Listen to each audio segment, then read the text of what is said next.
quisiera decirles, vamos a tener 3 módulos, como les decía, y estos módulos son los siguientes. Lo primero que vamos a ver, el tema del matrimonio, y luego el matrimonio y el divorcio, y las consecuencias que esto trae en la vida. Ustedes están aquí porque quieren una de 2 cosas, o varias cosas. Quieren proteger su patrimonio, quieren hacer crecer su patrimonio, quieren trascender y que su patrimonio trascienda a las siguientes generaciones. Hay muchos retos en la actualidad que pueden poner en riesgo eso, y supongo que pues precisamente por eso están aquí también, porque quieren ver, quieren aprender de... Tuvimos un cliente que nos dio una gran lección, nos fue a consultar sobre unos aspectos específicos de su empresa, y nos dijo una frase que nos llamó mucho la atención, y decidí ponerle el título, un poco modulado, el título de eso que me comentó el cliente, a esta plática. Como ustedes podrán ver, esto, lo que sucedió es, me dijo el cliente, aquí vengo a que me digas lo que no sé, que no sé. Vengo a saber qué es lo que no sé, que no sé. No sé si me explico. Y se los explico un poquito. Cuando uno da clases o uno da conferencias y al final dice, ¿tienen alguna pregunta? Y hay veces que nadie contesta. O sea, nadie tiene preguntas. Por una de 2, o que no entendieron nada, o porque verdaderamente sí todo quedó muy claro. Pero aquí les voy a platicar cosas que ustedes no saben y que deben saber. Entonces, bueno, en ese sentido, vamos a empezar con el módulo 1. El módulo 1 que habla de lo que es el matrimonio, el divorcio, los efectos del matrimonio y el divorcio en el patrimonio familiar. También, a lo largo de esta presentación o de estos módulos, hagan de cuenta que ustedes van a ir al zoológico.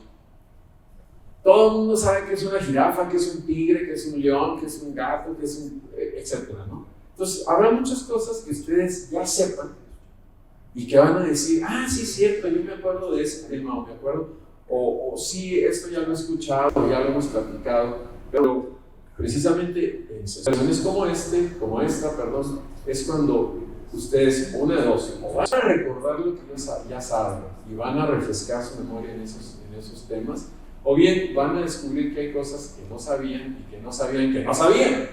Y de ahí me regreso otra vez al tema, al nombre de esta presentación. Entonces, pues todo el mundo sabemos que el hombre y la mujer, pues en su vida tiene un sentido, y ese sentido es, en gran mayoría de la gente, es generar un bienestar, generar una estabilidad para uno mismo y para sus seres queridos. Uno no puede dar bienestar si uno no está bien. Entonces, de ahí viene, ahora me muevo al concepto del matrimonio y otros temas relacionados con el matrimonio. El matrimonio, como todos ustedes saben, se puede concebir o se puede pactar en la modalidad de sociedad conyugal, y ahorita vamos a explicar, o en la modalidad de separación de bienes. Y pues, como les decía, es como ir al zoológico. Esto ustedes ya lo sabían, ya saben que esas son las 2 formas de pactar el matrimonio. El matrimonio también, desde el punto de vista legal, es un contrato. Eso es, y no estoy hablando en términos sentimentales ni nada, aquí estamos hablando en términos legales. El matrimonio es un contrato en donde concurren 2 personas, y les cuento un paréntesis. Fíjense que un tribunal en Puebla ya resolvió que el matrimonio se puede celebrar entre más de 2 personas. ¿Cómo ven? O sea, se pueden casar 3. Yo no me lo puedo explicar, pero bueno, eso ya lo resolvió el tribunal en Puebla. Se me hace una verdadera aberración, pero bueno. Entonces, ahora hablemos de que, como es un contrato, pues durante la vida matrimonial, pues hay la acumulación de bienes y de riqueza o de activos, y el contrato del matrimonio prevé 2 maneras para el tratamiento de los bienes que se acumulan durante el matrimonio. Y como ustedes saben, pues el esquema de separación de bienes, donde pudiera uno decir que los bienes que tiene el esposo van a seguir siendo del esposo y los bienes que tiene la mujer van a seguir siendo de la mujer durante la vida, durante el matrimonio. Eso es el esquema de separación de bienes. Y luego también está el esquema de sociedad conyugal. En ese esquema, pues, todos los dos, lo que se acumule siempre será mitad y mitad, y pues esa sería la forma más, vamos a decir, es la forma más fácil de entender que lo que haya es de los dos. ¿Alguna pregunta hasta ahorita? Ahí, adelante. Si es separación de bienes, es previo al contrato. Sí. Después del contrato, ya todo va a ser conyugal. A ver. Al pactar el matrimonio, cuando se celebra el matrimonio, ahí es donde se elige si el matrimonio se celebra por sociedad conyugal, donde todo es de los dos, o por separación de bienes, en el que lo que tengas cuando llegues al matrimonio va a seguir siendo tuyo, y lo que acumules durante el matrimonio, la vida después, va a seguir siendo tuyo, y a la vez igual para la mujer. Ahora, también existe, y ahorita vamos a hablar de eso, también existe lo que se llaman las capitulaciones matrimoniales, y uno puede pactar antes de celebrar el matrimonio qué va a pasar con los bienes de cada uno durante y después al momento en que lleguen al matrimonio, es decir, lo que se acumuló antes del matrimonio y lo que va a pasar con lo que se llegue a acumular durante el matrimonio. ¿Sí? Y eso es lo que se llama capitulaciones. Legalmente se les llama capitulaciones matrimoniales. Ustedes han visto películas, han visto que los acuerdos prenupciales, sobre todo las películas hollywoodescas, donde hablan de los prenuptial agreements y esas cosas, que es donde los contrayentes de matrimonio celebran un contrato, aparte del matrimonio, en donde dicen nuestro patrimonio, el de ella y el de él, se van a controlar con estas reglas a partir del matrimonio. En Estados Unidos es muy común que pacten qué va a pasar en caso de un divorcio. Entonces, esas se llaman las capitulaciones cuando se celebran antes, y post, puede celebrarse un convenio de separación de bienes una vez que ya hayan contraído matrimonio. Es decir, en cualquier momento se pueden celebrar convenios para el tratamiento de los bienes que se acumulan durante el matrimonio. ¿Contesté tu pregunta? Sí. Muy bien. Entonces, les hablaba del convenio pre y post, y ahora pues hablemos de lo triste, de lo que es el divorcio. ¿Qué pasa con el patrimonio familiar, el patrimonio de un hombre y de una mujer en un divorcio? Si hay separación de bienes, uno teóricamente diría, lo mío es mío y lo tuyo es tuyo. Pero fíjense que a raíz de, justamente en este año, en junio de este año, se publicó el llamado Código Nacional de Procedimientos Civiles y Familiares. Aparte, ustedes seguramente han escuchado mucho respecto de la equidad de género, de la igualdad entre el hombre y la mujer, de los derechos de la familia, etcétera, etcétera. Y eso verdaderamente ha venido y va a venir a revolucionar la forma en la que se tratan, pues en este caso, hay muchos temas, pero el tema de los bienes viene a revolucionar esta nueva legislación, que es en el estado de Chihuahua y en muchos otros estados aún no entra en vigor. Se publicó y se aprobó en junio de este año. Sin embargo, se le da, como es un tema estatal, es un tema que cada estado de los 32 estados de la República tiene que incorporar a su legislación en sus códigos estatales. Se les da hasta abril del 2027 para que esto se incorpore formalmente a la estructura legal de cada uno de los estados. Entonces, el Código Civil va a cambiar bastante y la forma en la que se trata el tema de la violencia familiar, la protección de los hijos, pues diría yo, pues va a revolucionar el esquema legal de cómo se le da tratamiento a las familias.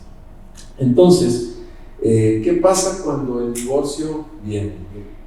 ¿Qué pasa con los bienes? Uno cree, regreso al tema, uno cree que si es por sociedad conyugal, pues si hay 100 cosas, 100 vacas, o 100 becerros, o 100 acciones en una empresa, la mitad es para ella y la otra mitad es para él. Y así es en la sociedad conyugal. En la separación de bienes no hay tema, porque lo que fue de él y lo que fue de ella va a seguir siendo de él y de ella. Quiero decirles que hay excepciones.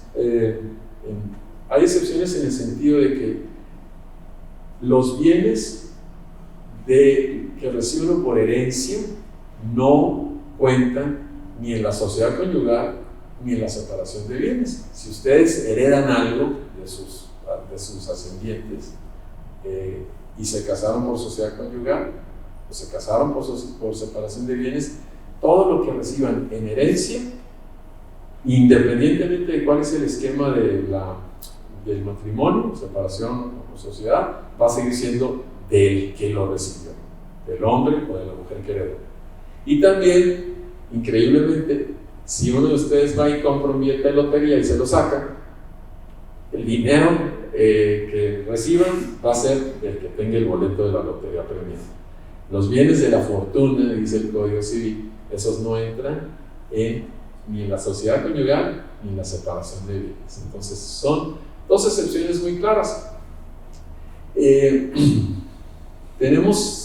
voy a platicar algo que está sucediendo, se están dando casos como este. Voy a estar viendo con cierta frecuencia mi reloj aquí, que no lo puse, no lo encendí, porque quiero ajustarme a que sean 3 módulos de 45 minutos cada uno. Ya se me pasó encenderlo, pero bueno, continuamos. Entonces, ¿qué pasa al amparo de esta nueva legislación y esta nueva tendencia de proteger la equidad de género? Si un matrimonio se celebra por separación de bienes y viene un divorcio y se liquida la sociedad, se celebra el convenio de la separación de los bienes, donde se reafirma qué va a pasar con los bienes de cada quien. Esto puede ser superado por un tribunal, en donde cualquiera de los dos puede demandar lo que se llama justicia retributiva y pedir o alegar violencia psicológica o violencia económica. Esas son dos formas de ejercer control sobre la pareja, de manera controlando el presupuesto o con violencia psicológica, y esos son dos vehículos que la nueva legislación, la nueva tendencia a lograr equidad de género está promoviendo. Les platico un caso para más o menos ubicarnos. Pues este matrimonio contrae nupcias y eligen el régimen de separación de bienes, y luego, pues como sucede en muchas familias, ella se va a dedicar a la casa y él se va a dedicar a trabajar y a generar el bienestar económico. Desafortunadamente, pues pasan los años y el matrimonio se desentiende y deciden separarse. Casados por separación de bienes, deciden divorciarse y van y se divorcian, no hay nada para ella. Él generosamente le da una casita y le paga la mensualidad del carro y demás. Y ella luego se da cuenta que tenía una carrera de médica, era doctora y tenía la especialidad de ginecología, profesión que dejó de ejercer por dedicarse a la casa de la familia. Entonces presenta una demanda por violencia económica. Y después de mucho pelear, ella acredita que ella dejó su carrera, dejó de trabajar, dejó pasar las oportunidades, pasaron 35 años y ya no puede reincorporarse a una vida productiva como lo hubiera podido hacer si hubiera continuado su carrera durante el matrimonio. Y entonces el tribunal le da la mitad de lo que el esposo acumuló durante sus 35 años que duró el matrimonio. Así de revolucionario está el tema de la equidad de género, de la justicia retributiva y de cómo esto puede modificar el patrimonio que las personas acumulan pensando en algo que pues yo pongo todo mi nombre o también pongo todo el nombre de ella para de alguna manera proteger las cosas. Y pues viene la justicia retributiva y puede cambiar esto independientemente del régimen de matrimonio que hayan escogido. ¿Alguna pregunta? ¿Aún y cuando hubiera capitulaciones matrimoniales? Sí, señor. Sin embargo, si hay capitulaciones matrimoniales y en esas se pacta vamos a decirlo, un sueldo y voy a hablar en términos genéricos, al cónyuge, entonces en ese caso sí pudiera el tribunal decir, bueno, tú, el que presente la demanda, tú estabas recibiendo un sueldo, entonces en ese sentido tuviste un ingreso, ese ingreso fue el que tú pediste o el que tú lograste, entonces ahí sí pudiera el tribunal no condenar a la repartición de los bienes al 50%, porque ya el cónyuge que recibía ese sueldo o esos bienes o eso que contemplaba el acuerdo, las capitulaciones postmatrimoniales, pues se supone que ahí ya hubo una compensación justa por lo que pudo haber dejado de recibir si hubiera trabajado durante su matrimonio. Muy bien. ¿Alguna otra pregunta? En el caso de una sociedad de producción rural, sí. Si la pareja es socia de la sociedad de producción rural, ahí ella ya es socia de la empresa. Bueno, ahí se puede argumentar en ambos sentidos. Si es socia de la empresa, las empresas, generalmente no, el ser socio no garantiza un ingreso, garantiza un bien, pero no garantiza un ingreso.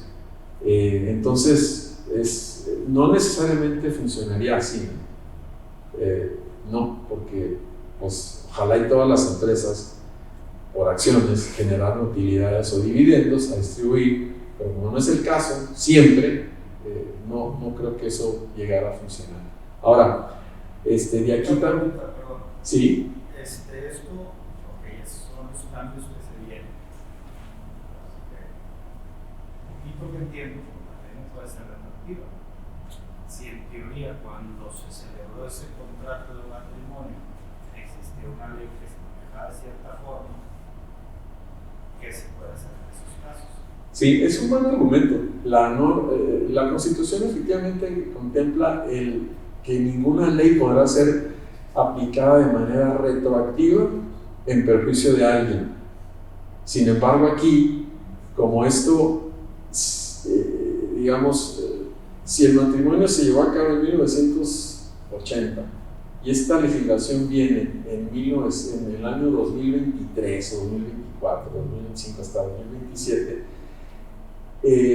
pudiera decir la justicia retributiva, que es la que le equipara los ingresos y los bienes a los cónyuges, pudiera decirse que es retroactiva, pero yo creo que los tribunales no van a aceptar ese argumento. Yo creo que se puede decir que el interés máximo, el interés primario que la Constitución protege es el bienestar de la persona, y hay un principio en este sentido que puede resultar que la no retroactividad, aplicación retroactiva de la ley no funcione, es el principio que se llama el principio pro hombre o pro mujer. Ahora ya no podemos hablar en un sentido genérico pro hombre, pero pro hombre implica hombre y mujer. Entonces, sí, yo creo que eso no, los tribunales no le darían, no sería un argumento para lograr que un tribunal no aplique estas nuevas reglas que vienen en el Código de Procedimientos Civiles y Familiares cuando el Estado de Chihuahua se apruebe, o en cualquiera de los otros estados. Entonces, no. Pero bueno, eso es, lo vamos a ver con el tiempo. Ahora, pues como ustedes saben, como ya les comenté, este tema de la distribución de los bienes ya no es tan blanco y negro como separación de bienes o sociedad conyugal. Entonces, ¿qué pasa cuando en el tema de las acciones, una esposa o un esposo que es accionista en un rancho, qué pasa con las acciones de voy a poner un ejemplo, qué pasa con las acciones de un ganadero en su rancho cuando viene un divorcio, hay separación de bienes, hay justicia retributiva, pues las acciones también se van a repartir? Un tribunal pudiera decir, bueno, pues tú tienes 100 acciones en este rancho que total son 200 acciones, pues de las 100, 50 van para la esposa. Entonces, o para el esposo, porque pues esto funciona de igual manera. Todos los bienes se pueden repartir o se pueden dividir por un juez o una jueza a la mitad. Bien. ¿Sí? Es retroactivo en el caso de los divorcios, ya pueden tratar de buscar la retroactividad de un divorcio previo. A ver, ayúdame a entender la pregunta. Sí, vamos a decir, ellos se divorciaron hace 3 años. Entra en vigor la ley cuando se publique el libro oficial del Estado. Ellos pueden apelar y tratar de buscar alguna modificación al divorcio previo. Sí, es decir, se divorciaron hace 3 años, ella nunca trabajó o él nunca trabajó. Me van a disculpar, pero voy a referirme más bien al género masculino para simplificar y no estar como el presidente Fox de chiquillos y chiquillas, ella y él y todo eso, ¿no? Entonces, vamos a poner un ejemplo. Se casan, duran 30 años de casados, se divorcian, se reparten los bienes, hubo separación de bienes, a ella le tocaron de los 100 pesos que había, le tocaron 10, porque el marido fue muy egoísta y nomás le dio 10 pesos. Y ella sí puede presentar una demanda de violencia económica y física y decir que su carrera la truncó por servir a la familia y a los hijos y al esposo y reclamar una retribución por ese tiempo. Sí puede. Y es lo que muchas veces nos preguntan a los abogados cuando están haciendo planeaciones y demás. Dicen, oye, ¿me pueden demandar? Y la respuesta es siempre, invariablemente, sí. Todo el mundo puede demandar a todo el mundo. La pregunta clave es, ¿y me van a ganar? O sea, ¿voy a perder o voy a ganar? Eso es en donde ya tenemos que entrar al análisis de los casos en concreto. Bueno, entonces, habiendo dicho esto, ahora me voy a pasar a cómo transmitir y qué consecuencias hay en la transmisión de bienes a la familia y entre los cónyuges. Hay varias maneras de transmitir los bienes cuando ya se acumuló un patrimonio, que vienen siendo las donaciones entre cónyuges, que como ustedes sabrán, las donaciones entre parientes, ascendientes y descendientes y cónyuges son libres de impuesto. Si se cumplen ciertos requisitos. Si ustedes le pueden donar a su esposa les puede donar a ustedes le pueden donar a sus padres les pueden donar a ustedes, y esas donaciones, que son un ingreso para el donatario, en una donación hay dos: el donatario y el donante. El donante es el que da, el donatario es el que recibe. Entonces, si ustedes reciben alguna donación de sus cónyuges, esa donación, si cumple ciertos requisitos, yo les voy a decir cuáles son, está exenta del pago del impuesto sobre la renta. ¿Qué pasa? Todo el que recibe un bien o algo de valor y acrecenta su patrimonio, está obligado a reportarlo y pagar el correspondiente impuesto a la renta. Entonces, si es entre cónyuges, no hay efecto fiscal, siempre y cuando, atendiendo el valor de lo que se va a donar, se celebre un contrato de donación y este contrato de donación se ratifique ante un notario público. Si estos dos requisitos no se cumplen, esa donación, ese activo, sí forma parte del patrimonio, acrecenta el patrimonio de la persona y está sujeto al pago del impuesto a la renta. Y es triste, nuestro derecho fiscal importa más la forma, lo que le decimos la forma, que el fondo. Es decir, hay una donación, hay la intención de donar, hay la buena fe de donar. La ley dice que las donaciones entre cónyuges son libres de impuesto, no acumulan para impuesto a la renta, y así está la ley. Entonces la gente dirá, bueno, pues aquí le voy a donar estas acciones, o voy a donar este inmueble, este terreno, X, y pues como es entre cónyuges, pues no hay impuesto a la renta. Aunque todo esté bien y la intención sea esa y eso sea lo que se logre, si no se cumplen los requisitos de forma, acuerdo a pagar el impuesto a la renta. Y muchas veces, pues, se pueden remediar estas situaciones y muchas veces no. Entonces, en México, la forma en la que se hacen las cosas, la forma, el cumplir los requisitos legales, los formatos legales es tan importante como lo que se va a hacer. Si una donación, si no se cumplen los requisitos de forma, no de fondo, de forma, pues se puede convertir en un dolor de cabeza para quien recibió la donación. Bueno, ¿alguna pregunta al respecto? Bien. Entonces, nos vamos con... Yo sí tengo una pregunta. ¿Sí? De forma horizontal, ¿es nada más al cónyuge que se le puede donar? ¿A un hermano no se puede donar? No. Nada más al cónyuge. Nada más ascendientes o descendientes en línea recta o al cónyuge. Bien, entonces hablábamos de que hay las donaciones entre cónyuge y también pues hay el aspecto de las pensiones que pueden ser entre cónyuges, otra manera de distribuir los activos, pueden ser vitalicias o pueden ser por un tiempo determinado y esto, los requisitos de forma aquí no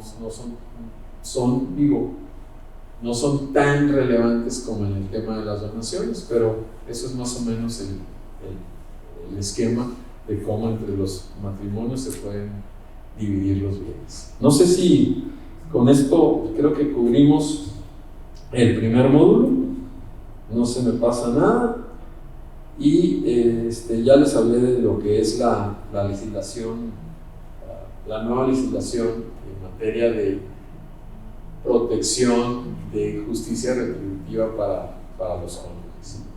Una pregunta en cuestión de una separación de bienes donde lo haces para proteger cierta parte del patrimonio que vas creando,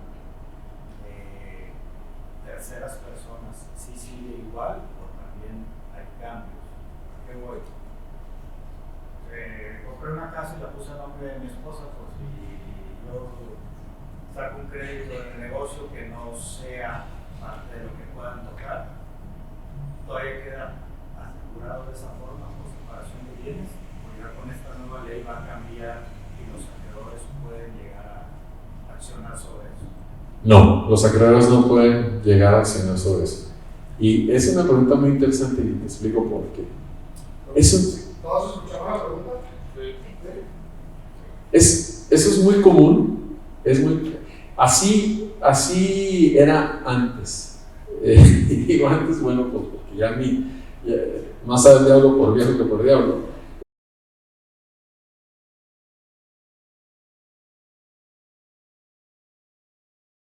Los activos contra los acreedores, igual el negocio no va bien, el negocio quiebra, se van a venir los acreedores y mejor que las cosas estén a nombre de la esposa para que no haya acreedores buscando esos bienes. Eso es común. La respuesta es no. La respuesta es los acreedores no pueden alcanzar esos bienes. Ahora bien, ¿qué pasa en esos casos? Eso no es otra cosa más que una donación de dinero. Si tú tienes, no sé, un dinero suficiente para comprar una casa y dices tú, no, yo la quiero poner a nombre de mi esposa. Entonces vas, le das el dinero a la esposa, se compra la casa y la casa está a nombre de ella. Y luego después se pelearon y ya se odian y ya las cosas están muy mal. ¿Qué sucede? Eso es una donación de dinero. Ahí le donaste un dinero a tu esposa para que tu esposa fuera y comprara una casa, y la casa se compró y la casa está a nombre de la esposa. Entonces, como se trató de una donación, ella en un momento dado no va a poder acreditar el origen de esos recursos que utilizó para comprar la casa. ¿Y cuál es el origen de esos recursos? El marido. ¿Y qué fue lo que sucedió entre ellos? Él le hizo una donación a ella de dinero, y con ese dinero se compró una casa. ¿Y qué pasa entre los cónyuges? No hay lo que se llama la prescripción. Es decir, las cosas que suceden en el matrimonio no tienen un plazo para exigirse. Pues el marido, muy en uso de su derecho, dice, bueno, pues las donaciones entre cónyuges son siempre revocables. Entonces el marido le puede decir a ella, oye, esa donación de dinero que te di, la revoco, simplemente la revoco. Entonces, devuélveme el dinero o me quedo con la casa. Eso lo hemos visto en los tribunales. Y funciona para las dos, pero es algo que hemos visto que sucede. Bueno, no me ha tocado en mis poquitos años de experiencia, me ha tocado ver. ¿Sí? Entonces, en esa donación tendría que haber forzosamente un contrato para que haya ese seguimiento. No. Para que haya el seguimiento y no pueda haber revocación. No se requiere, ahí no se requiere. La donación se requiere en un contrato para los efectos fiscales, pero para efectos así meramente civiles, el hecho de que existió la transferencia de dinero y el hecho de que el dinero se utilizó para un fin específico, eso es la donación. Entonces, el requisito de forma, es decir, ponerlo en la forma de un contrato, no es obstáculo para alegar lo que les acabo de comentar. Yo tengo una duda. Adelante. En el mismo contrato de donación que haces con tu esposa o con tu cónyuge, ¿puedes renunciar a ese derecho de revocación? Lo que ¿Es válido? vamos a decir que se puede estructurar de manera tal que sea no revocable. Exacto. Y, renuncio al derecho de revocación cuando yo te lo doy.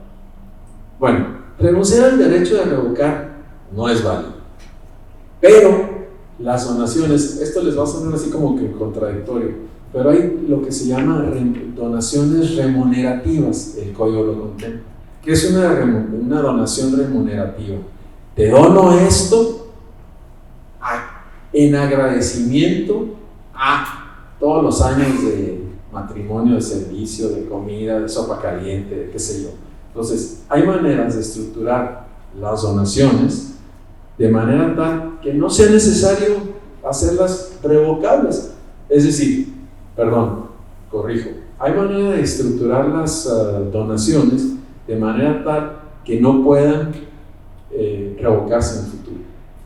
Pero decir, yo renuncio al derecho de revocar, hay cosas que no se pueden renunciar, aunque uno ponga que renuncie.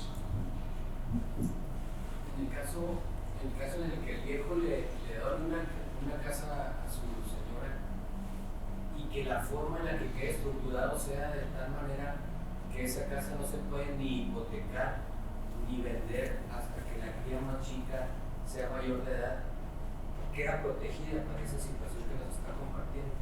Sí, pero en esos casos hay una figura jurídica que se llama el régimen, el patrimonio familiar.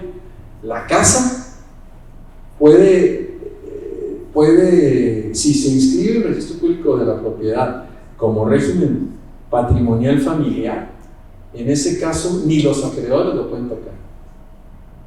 Cuando es el núcleo familiar, cuando es la casa donde habita la familia. Si se le da el tratamiento de régimen de patrimonio familiar, no puede haber acreedores que vengan a querer pues cobrarse por la casa. Pero si esa casa se está rentando, es decir, la familia vive en una casa que está a nombre del viejo, y la señora tiene su casa a nombre de ella nada más, que se compró después del matrimonio, y está como bien familiar. No, nada más una casa puede estar como bien como patrimonio familiar, en la que habita. Entonces la casa ya se puede hipotecar. Sí, pero también se pueden poner contigo. ¿En qué forma? Si se la compró a ella la puede hipotecar, la puede grabar, la puede vender. Porque no vive ahí. Le preguntaba al licenciado, en Sí. caso de ese tipo de donación de dinero para adquirir un bien a nombre de la esposa, de acuerdo a la nueva ley, pues ya se está haciendo una contribución a esas partes, una contribución económica por los servicios o porque ella no trabajó o él no trabajó, ¿no? Y ya con eso quedaría abierto. Bueno, pudiera atenuar los efectos de una demanda que cualquiera de los dos presente para reclamar los bienes del otro. Sí pudiera atenuar, pero también el que la donó puede revocar la donación. Ahí siempre y cuando demuestre la procedencia del dinero. Sí, claro. Tiene que estar la constancia de dónde salió el dinero, si salió de pareja, y se la pone a nombre de la otra persona. Entonces ahí está. Sí, efectivamente, es muy importante. Hay que acreditar de dónde salió el dinero, cómo fluyó el dinero de la cuenta de él, o cómo, por ejemplo, pidió un crédito y ese crédito se lo acreditaron a su cuenta y luego se lo puso a la cuenta de la esposa y luego la esposa o el esposo con ese dinero compró la casa y todo embona. Ahí ya podemos, el contrato de donación no es necesario. Y, como les comentaba, algo muy importante, entre cónyuges no hay término. Si ustedes firman un contrato, si ustedes les dan un crédito al banco y le firman un pagaré, y el pagaré tiene vencimiento hoy, 18, 17, el 20 de noviembre de 2023, si pasan 3 años y medio después de que ustedes recibieron ese crédito y firmaron ese pagaré y el banco no los demanda, entonces hay cierta consecuencia legal para ese pagaré, ya no se los pueden exigir en la vía ejecutiva mercantil, es decir, ya no se pueden ir a embargar bienes, sí los pueden demandar. Entonces, las acciones legales, para ejercerlas, siempre hay un plazo. Si el banco en un plazo de 5 años no lo reclama, pues ya, prácticamente si los demanda, ustedes pueden decir, se te pasó el plazo, adiós. Pero en términos entre cónyuges, no hay plazos. Pueden haber pasado 30 años de la donación o 30 años del evento donde se compró la casa con el dinero de él o de ella, y después de 30 años él o ella deciden recuperar lo donado, se puede. Entonces, no hay plazos entre cónyuges. Muy bien, pues yo creo que aquí podemos hacer un alto para darles un receso, que se levanten, que caminen, que se les olvide, no, espero no, lo que acabamos de platicar. Y ahorita en unos minutitos más regresamos al siguiente módulo, que va a ser el módulo de la forma en la que se pueden transmitir los activos.